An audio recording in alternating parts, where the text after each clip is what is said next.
Hello കൂട്ടുകാരെ, പുതിയൊരു video ആയിട്ട് ഞാൻ വന്നിട്ടുണ്ട്. കുറേ നാളായി ഒരു വീഡിയോ ഒക്കെ ഇട്ടിട്ട്.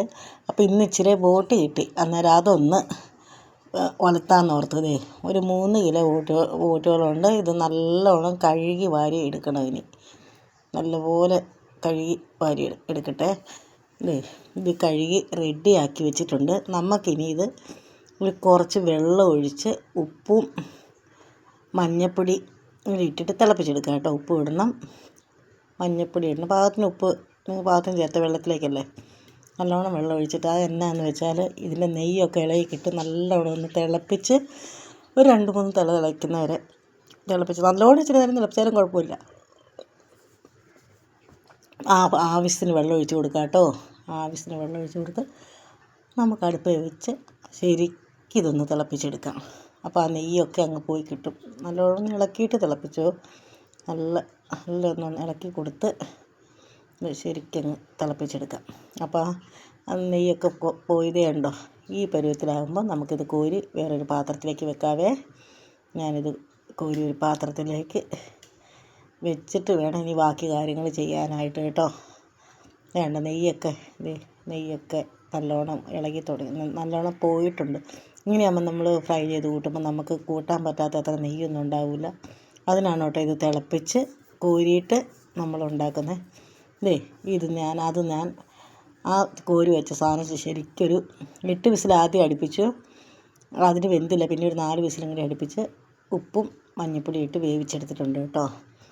ആദ്യത്തെ ഇട്ട് ഉപ്പിൻ്റെ കൂടെ ഇച്ചിരി കൂടി ഇട്ട് അതിൻ്റെ ചേരുവകൾ 4 സവോള, ഒരുമാതിരി മുഴുത്ത 4 സവോള, കരിവേപ്പില, പെരുംജീരകവും കുരുമുളകും പൊടിച്ചത്,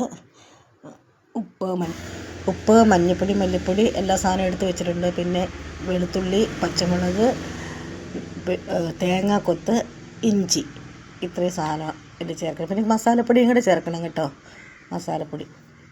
അപ്പോൾ നമുക്കിതൊന്ന് ഇനി ഒരു ചട്ടി അടുപ്പ് വെച്ച് എണ്ണ ഒഴിച്ചിട്ടുണ്ട്. എണ്ണ മൂത്ത് വരുമ്പോൾ നമുക്ക് കടുകിട്ട് കൊടുക്കാം കേട്ടോ. പാകത്തിന് മൂപ്പായി കഴിഞ്ഞ് കടുകിട്ട് കൊടുത്താൽ അതെന്താണെന്ന് വെച്ചാൽ സവോളയൊക്കെ ഒത്തിരി ഒന്നും വഴറ്റണ്ട കേട്ടോ, ഞാൻ പറയാം. അപ്പോൾ ഇത് കടുകിട്ട് കൊടുക്കാം. കടുക് പൊട്ടി കഴിയുമ്പം നമുക്ക് അതിലേക്ക് കടുകൊക്കെ ശരിക്കും പൊട്ടി വരുന്നുണ്ട്. അതിലേക്ക് നമുക്ക് തേങ്ങാക്കൊത്ത് ഇട്ട് കൊടുക്കാം കേട്ടോ. തേങ്ങാക്കൊത്ത് നല്ലോണം ഒന്ന് മൂത്ത് വരണം. തേങ്ങാക്കൊത്ത് ഇട്ട് കൊടുത്ത് നമുക്ക് നന്നായിട്ടൊന്ന് മൂപ്പിച്ചെടുക്കാം. ഇച്ചിരി നല്ലോണം മൂത്ത് വരണം. വെള്ള കളർ മാറിയിട്ട് ബ്രൗൺ കളറോടെ ആകണം, എന്നാലേ അത് കൊള്ളാവുള്ളൂ. അപ്പോൾ അതൊന്ന് മൂപ്പിച്ചെടുക്കാം. നിങ്ങൾക്ക് ആവശ്യത്തിന് തേങ്ങ ചേർത്തോട്ടെ. ഞാനൊരു കുഞ്ഞുമുറി തേങ്ങ ചേർത്തേക്കുന്നത്. ഒരു നല്ല മുഴുത്ത മുറി ചേർത്താലും നല്ലതാട്ടോ. ഇനി ഇത് ഒന്ന് ശരിക്കും മൂത്ത് വരട്ടെ. അതെ, ഈ പാകത്തിന് തേങ്ങ മൂത്ത് വരണം കേട്ടോ. അപ്പോൾ തേങ്ങ എന്തായാലും നല്ലോണം മൂത്തിട്ടുണ്ട്. നമുക്കതിലേക്ക് ഇനി സവോള ചേർത്ത് കൊടുക്കാവേ. സവോള 4 എണ്ണം അരിഞ്ഞ് വെച്ചിട്ടുണ്ടായിരുന്നു ഞാൻ, അതാണ് ചേർത്ത് കൊടുക്കുന്നത്. അത് സവോള ചേർത്തു. ഇനി ഒന്ന് വഴണ്ട് വരുന്നവരെ, ഒത്തിരി മൂക്കൊന്നും വേണ്ട കേട്ടോ സവോള. ഇത് ഒരു പച്ചമണമൊക്കെ മാറി കിട്ടുന്നവരെ സവോളയൊന്ന് വഴറ്റി ശരിയാക്കി എടുക്കുക. അത് കഴിഞ്ഞ് അതിനകത്തോട്ട് മറ്റുള്ള ചേരുവകൾ ചേർത്ത് കൊടുക്കാം കേട്ടോ. ഈ പരുവം മതിയെ സവോള. ഇതിലേക്ക് നമുക്ക് ഇച്ചിരി ഉപ്പിട്ട് കൊടുക്കാം കേട്ടോ. ഇച്ചിരി ഉപ്പിട്ട് കൊടുത്ത് ഒന്നുകൂടെ ഒന്ന് ഇളക്കി മൂപ്പിച്ചെടുത്തിട്ട്, ഒത്തിരി മൂക്കുകയും വേണ്ട, ആ ഒരു പരുവം. വെള്ളമയം ഒന്നും മാറണ്ട സവോളയുടെ, ആ വെള്ള കളർ തന്നെ മതി. അതിൻ്റെ കൂടെ മറ്റുള്ള ചേരുവകൾ നമുക്ക് ചേർത്ത് കൊടുക്കാം.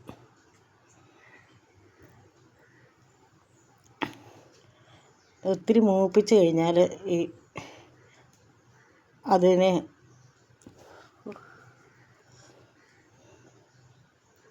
ഇതിൻ്റെ കൂടെ നമുക്ക് ഇനി ഇഞ്ചി ചേർത്ത് കൊടുക്കാം. ഇഞ്ചി, പച്ചമുളക്, വെളുത്തുള്ളി എല്ലാം ചേർത്ത് കൊടുത്ത് ഒന്നുകൂടെ വഴറ്റിയെടുക്കാം കേട്ടോ. അതിൻ്റെ പച്ചമണം മാറുന്നവരെ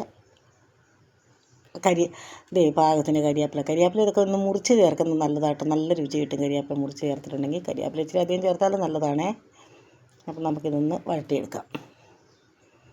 ഏകദേശം ഒന്നായി കഴിയുമ്പോൾ ഇതിലേക്ക് ബോട്ട് ചേർത്തി കൊടുക്കാം.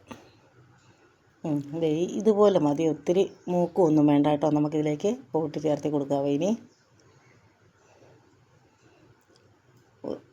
പൊടിയൊന്നും ആദ്യം ചേർക്കണില്ല കേട്ടോ. പൊടി ആദ്യം ചേർക്കുന്ന ആ പൊടിയൊക്കെ കരിഞ്ഞു പോകും. ഇത് ബോട്ടി ചേർത്തിട്ട് നമുക്കിത് കുറച്ച് നേരം ഒന്ന് നല്ലോണം വെള്ളം പറ്റുന്ന വരെ നമുക്ക് ഇളക്കി ചെറു രീതിയിലിട്ട് ഇളക്കിയാലും നല്ലതാട്ടോ.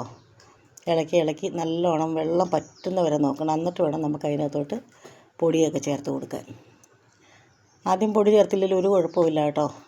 ഞാൻ ആദ്യം പൊടി ചേർക്കാറില്ല. ഇങ്ങനെ കുറച്ച് നേരം ഇത് മൂപ്പിച്ചെടുക്കും. അതിനെന്ന് വെച്ചാൽ ബോട്ടി ഒന്ന് ഫ്രൈ ആയിട്ട് കിട്ടാൻ വേണ്ടി നല്ലോണം ഈ പൊടി ചേർക്കുമ്പോൾ അടി കരിയാതെ കിട്ടാൻ വേണ്ടിയിട്ടാണ് ആദ്യം പൊടി ചേർക്കാതിരിക്കുന്നത് കേട്ടോ. ഇപ്പോൾ ഏകദേശം ഈ പരുവായിട്ടുണ്ട്. അത്യാവശ്യം എന്നിട്ട് ഇങ്ങനെ ആവണം. ഇതിപ്പോൾ ഒരു ഫ്രൈ ആയിട്ടുണ്ട്. ഇനി ഇതിൻ്റെ കൂടെ നമുക്ക് പൊടി ചേർത്ത് കൊടുക്കാം. പൊടികളെല്ലാം തന്നെ അങ്ങ് ചേർത്തേക്കാം. ഞാനൊരു 3 സ്പൂൺ മുളക് പൊടിയാണ് ചേർത്തത് കേട്ടോ. നിങ്ങളത് വേണമെങ്കിൽ ഒരു 4 സ്പൂൺ ചേർത്താലും കുഴപ്പമില്ല. അപ്പം ഞാൻ കുരുമുളക് ചേർക്കുന്നത് കൊണ്ട് അത്രയും ചേർത്തേക്കണേ. പിന്നെ ഇച്ചിരി മഞ്ഞൾപ്പൊടി, നല്ലൊരു സ്പൂണ് മല്ലിപ്പൊടി, അത്രയും മതി. പിന്നെ പാകത്തിന് നിങ്ങളുടെ ഇഷ്ടത്തിന് നന്നായിട്ട് ഇച്ചിരി മീറ്റ് മസാല ചേർത്ത് കൊടുത്തു. വേറെ മസാലയൊന്നും ചേർക്കുന്നില്ലല്ലോ. നമ്മൾ കറുവപ്പട്ട, ഗ്രാമ്പൂ അങ്ങനെയുള്ളതൊന്നും ചേർക്കുന്നില്ല. അപ്പോൾ ഇതൊന്ന് ചെറുതായിട്ടൊന്ന് അത് നന്നായിട്ട് മൂത്തോട്ടെ. നല്ലോണം മൂക്കണം. നല്ലോണം അതിനകത്ത് കിടന്ന് വരണ്ട് ചെറു തീയിലിട്ടങ്ങ് വരട്ടിയാൽ മതി. ഇച്ചിരി അധികം നേരം കിടന്നാലും നല്ല ക്ലിയറായിട്ട് കിട്ടും. അപ്പോൾ ഈ അരപ്പ് ചേർത്ത് അരപ്പൊക്കെ കഴിഞ്ഞു കേട്ടോ. ഏകദേശം അരപ്പൊക്കെ കഴിഞ്ഞ് ഇനി ഇതിൻ്റെ കൂടെ ചേർക്കണമെന്ന് വെച്ചാൽ കുരുമുളക് പെരുംജീരകം കൂടെ പൊടിച്ച് വെച്ചിട്ടുണ്ട്. അത് ലാസ്റ്റിൽ ചേർത്ത് നല്ലോണം ഇളക്കി ഫ്രൈ ആക്കി ഇങ്ങെടുത്താൽ മതി. ബോട്ടി വയ്ക്കാനൊന്നും ഒട്ടും പാടില്ല കേട്ടോ. ഏതറിയാത്തവർക്കും നന്നായിട്ട് ഉണ്ടാക്കിയെടുക്കാൻ പറ്റും. തേങ്ങ കൊത്തിച്ചിട്ട് നന്നായിട്ട് മൂപ്പിക്കണം. സവോളയും പച്ചമുളകും ഒന്നും ഓവർ മൂത്ത് പോകണ്ട. എന്ന് വെച്ചാൽ സവോള ഓവർ മൂത്ത് പോകുമ്പോൾ ഇതിനകത്ത് ഈ ചെറു തീയിലിട്ട് നമ്മൾ വയ്ക്കുമ്പോഴത്തേനും അത് കരിഞ്ഞ പോലെ ആകും. അതേസമയം സവോള പച്ചയ്ക്ക് തന്നെയാണെങ്കിൽ ഇത് മൂത്ത് വരുമ്പോൾ നല്ല ഇതായിരിക്കും കിട്ടും. 2 സ്പൂണ് പെരുംജീരകവും കുരുമുളകും കൂടെ പൊടിച്ചത് ഞാൻ ഇതിനകത്ത് ചേർക്കുക കേട്ടോ.